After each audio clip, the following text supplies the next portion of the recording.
100 रुपए दे रहा है, अब सोचिए कि आप उसको 400 की वैल्यू लौटाएंगे उसकी, चाहे वो आपका बिजनेस है, सर्विस है या कुछ भी है। हमारे पास लड़का 200 रुपया फीस देता है, 6 महीना पढ़ के रहता है, दिन का पता है, लोग कहते हैं कि मास्टर सरा क्या तो क्यों। लेकिन भाई आप कहीं पे भी रहिए, आप उसको कोशिश कीजिए कि जो आपके लिए आया है उसको जितना ज्यादा आप सर्विस दे सकते हैं। जैसे बहुत जगह हम देखते हैं इस चीजों को, हम लोग के जैसे एजुकेशन में क्या है ना, एक होता है डाउट सेशन। डाउट सेशन मतलब कोई प्रॉब्लम है तो भैया आके पूछिए। आप लोग के सेक्शन में होता होगा हम बहुत अच्छा सर्विस देते हैं, मतलब आफ्टर सेल सर्विस, शायद आप लोग उसको बोलते हैं आफ्टर सेल सर्विस। तो हमारा कंसेप्ट अलग है, हम सोचते हैं कि आप अपनी चीजों को इतना बेहतरीन दीजिए कि किसी को उसके बाद सर्विस की जरूरत ही नहीं पड़े। वहां पर हम लोग पढ़ाते हैं तो यही सोचते हैं कि क्या जरूरत है उसको डाउट पूछने की, यहाँ पर एक ही बार में क्लियर करो ऐसा यहाँ पे कि उसको डाउट फंसे ही नहीं। आज तक आप में से जितने लोग होंगे इसमें, कोई ये कह सकता है कि हम फिल्म देखे, फिल्म समझ में नहीं आए, डायरेक्टर को बुलाओ, एक डाउट सेशन लेना है हमको यहाँ? नहीं, ऐसा किसी को नहीं हो सकता है आपको। तो वैसे ही आप लोग भी चाहे जिस फील्ड में हो, आप ऐसा कीजिए कि आफ्टर सर्विस वगैरह की जरूरत ही ना पड़े। जैसे हम इंडिया वालों के ना एक चीज तो कह सकते हैं कि ये चीजें हम लोग ने पहले से अडॉप्ट कर रखी है। आप गौर करेंगे ना, लोग कहते हैं अरे चाइनीज सामान है नहीं चलेगा, लेकिन इंडियन के साथ कोई नहीं कह सकता अरे इंडियन है। लोग कोई सामान इंडियन है कि नहीं तो लोग पटक के दिखाते हैं, अरे नहीं टूटेगा रे, पटक के देंगे यहाँ पे, इंडियन है ये। तो चीजों को ना हमेशा सामने वाले के लिए सोचिएगा कि आप किसके लिए बने। सपोज जैसा हम एक शिक्षक है, हमारा कर्तव्य है कि हम अपनी स्टूडेंट की प्रॉब्लम को समझें। आजकल के स्टूडेंट के लिए ना, पहले गांधी जी के 3 बंदर, एक बुरा मत देखो सुनो, देखो चौथा मिला है, मोबाइल लेकर बैठा रहता है। उनके टाइम पे 3 थे।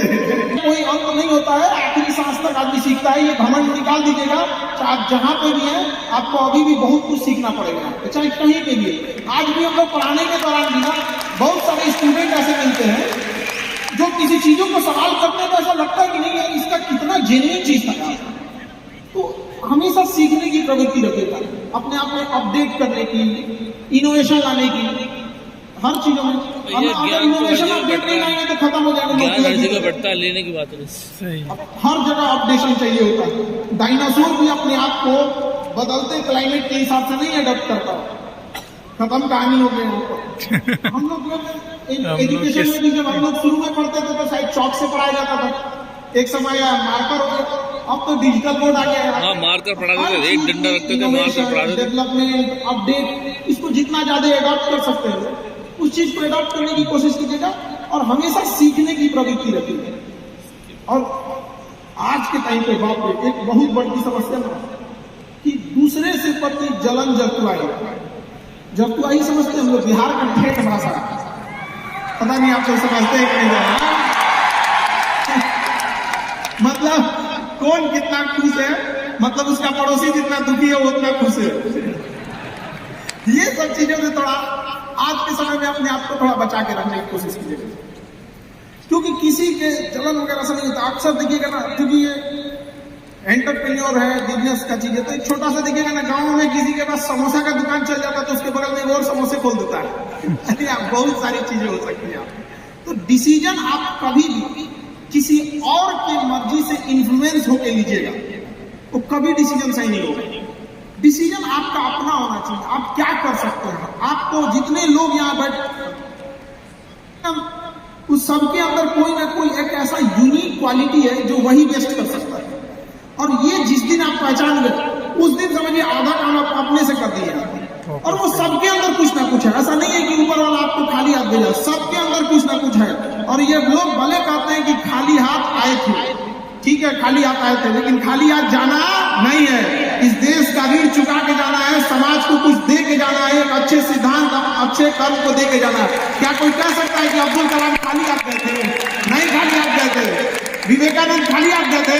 अम्बेडकर साहब खाली हाथ गए? नहीं गए। तो इस देश में हम खाली हाथ जरूर आए थे, लेकिन इस देश का कर्ज उतारना है, खाली हाथ लौटना नहीं है। कुछ ऐसे सिद्धांत अपने साथ ही, कुछ अपने पीछे कुछ यादें छोड़ के जाना है जिससे कि दुनिया याद कर सके।